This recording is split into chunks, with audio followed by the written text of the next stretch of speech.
I'm glad you're back to hear our next segment. I don't know much about it because it's a fairly new nonprofit in town, but it sounds intriguing. And we have Barry Kogert, who is the executive director of the Jazz Angels.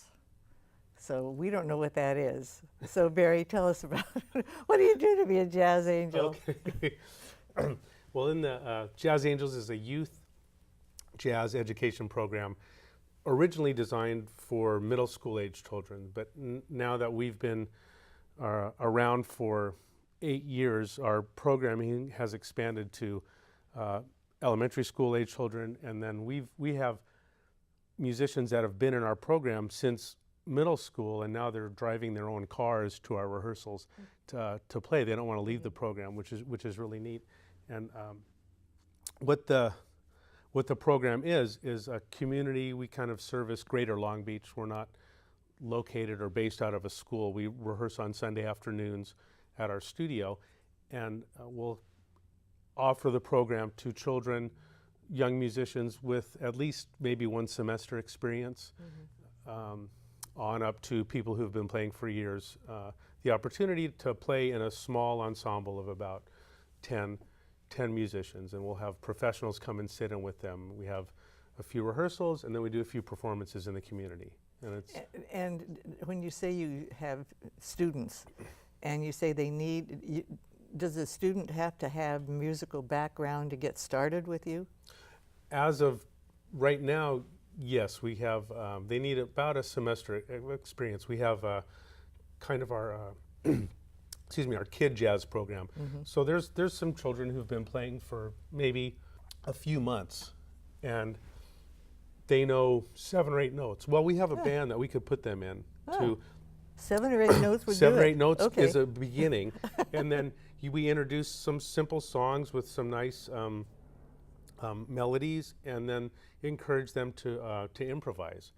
And once the once you've started improvising, that opens up like a whole new level of listening and understanding, and that's what we didn't know was going to happen in the organization or in the programming was, and if I could tell you a little story. Oh, yeah. About this Yeah, guy. I got to understand this. Okay, about this guy Terrence.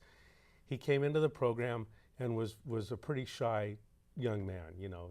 How old? He was. I think his parents, at that time, we said you had to be 11. I think he was 10, and I think his parents lied about his age to well. get him in. So, but he was pretty advanced for someone at that age, and so he was pretty shy. He would kind of hide behind his music stand as he played the piano, and would. So he had obviously had piano lessons. Yeah, he had been playing piano for a few years. So, but to play in a situation with other musicians is another dimension of complication. Oh, yeah. So after about 4 rehearsals using our method of teaching, I was able to kind of persuade him to take a solo. I said, come on, just improvise a little solo. And so he did, and afterwards he liked it. I mean, it's a really neat experience, and we see this happen time and time again in our program. The musician takes a solo, they feel good about it, even if they make some mistakes, and we say that's okay. Mistakes are evident, and they're really good learning tools. So after he soloed a couple times and then a few more rehearsals, he was getting more confident, and they get motivated to actually do better the next time they come, because you're kind of on the spot, you know, but it's a fun thing to do, and it's all based around fun. And so Terrence was with us for a few years, but as the years went on, he would really like guide the band through his improvised journey, and it was really a neat experience. And then and for us, it was very rewarding. It's like, okay, this program's works. This guy feels good about his musical abilities. He feels good about his playing. He shows up on time. He's very responsible, because we put a lot of responsibility on the young musicians in the program.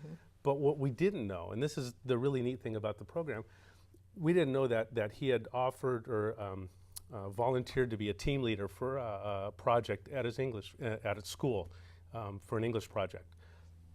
So here's this little shy guy that after about a year in our program figured out what everybody on his team should do took their mission, their assignments, handed it out to them, organized their times to practice, timed their presentation, did all of this for his Choreographed it for everybody. choreographed it for everybody, and then afterwards his presentation was far superior to everyone else. And afterwards his teacher said, "Where did you get all these skills to put on this presentation?" He said, "Well, I got it from watching Barry and the Jazz Angels and how we put together our programming." And then I just heard a couple weeks ago that Terrence spoke in a young leadership conference in Orange County in front of 1,000 kids.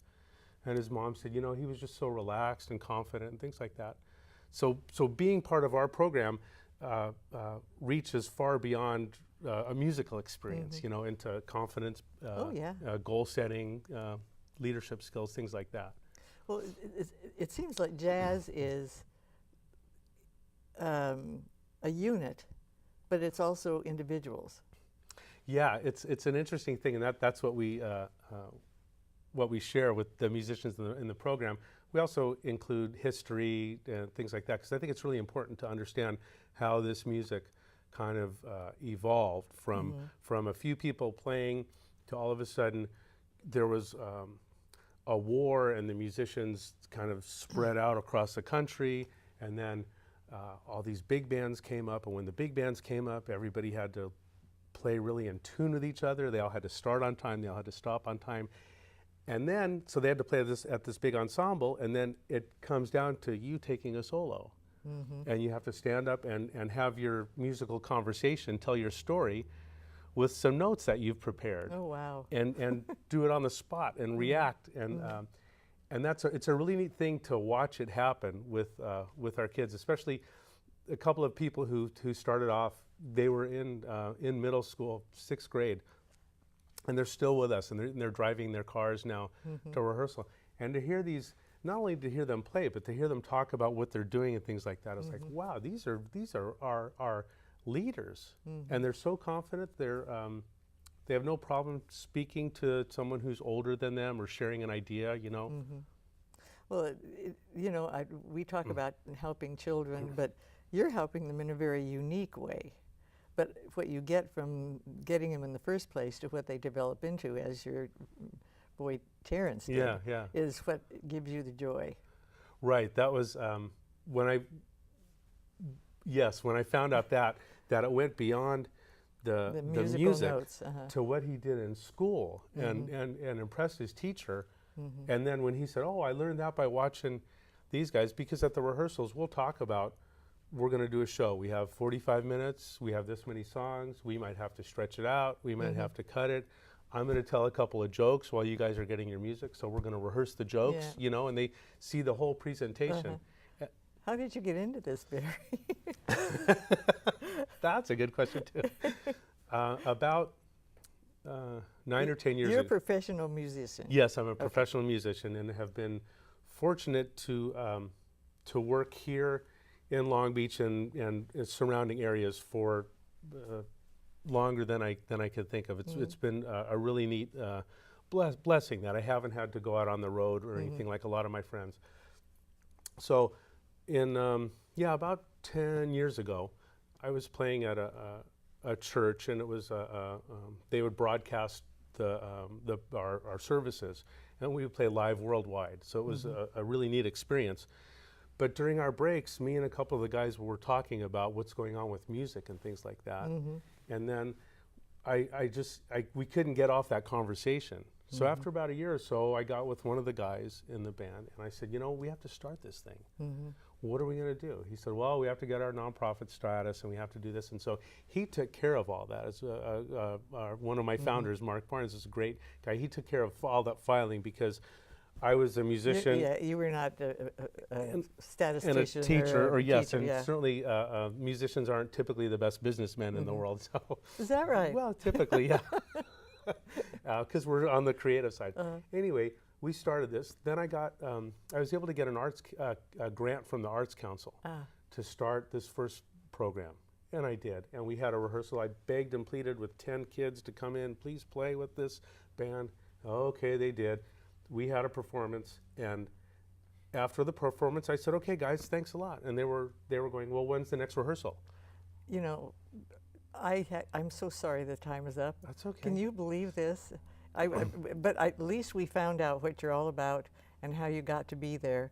And if somebody wants to contact you with a child that has this background or would like this background, how do they do it? Well, No, just real quickly. okay, our website is www.jazzangel.org, or they could call 562-981-8410. Very good. Okay. Thank you. Thank It's you, nice Beverly. to have you. Thank you. Thank you. Well, you learned a lot today, and so did I. I'm glad that you were with us, and be sure you watch the next program that we have because that's going to be exciting also. Bye-bye.